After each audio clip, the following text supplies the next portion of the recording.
For over 2 decades, 3 states have been in a bitter battle over water.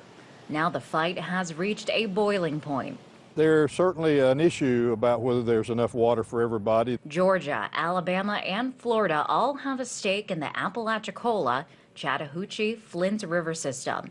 It's the source of drinking water, fishing, business, and recreation.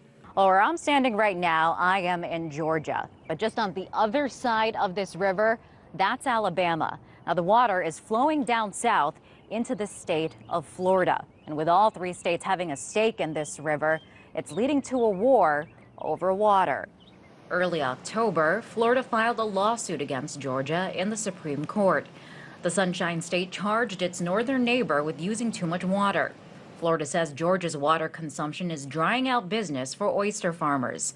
Oysters need a healthy mix of fresh and salt water to thrive. So who is sucking up the most water? Many blame Atlanta. The city is growing, and so is its thirst for water. Over time, as population growth has come, as climate change is coming, we're starting to stretch our water resources, particularly in periods of drought.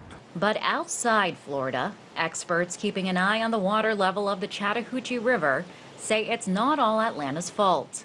I think there's a lot of climate change trends. We've seen less rainfall in the area over the last 10 years, and that certainly affects the flow into Apalachicola.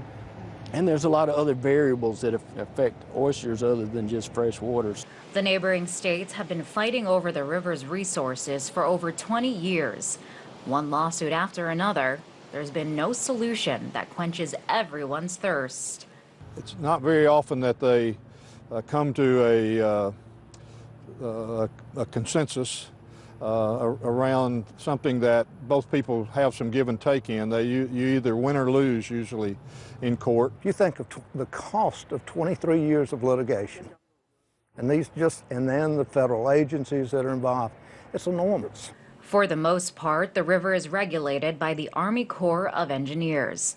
If Florida gets its way, the Corps would force Atlanta to cut back on its water consumption and divvy up the water among the 3 states. But some that have a stake in the river still hold out hope that the dispute can be settled outside of the courts. I would hope that within the next 5 years that the 3 states can get to the table and bring resolution to this. In Columbus, Georgia, Liz Wahl, RT.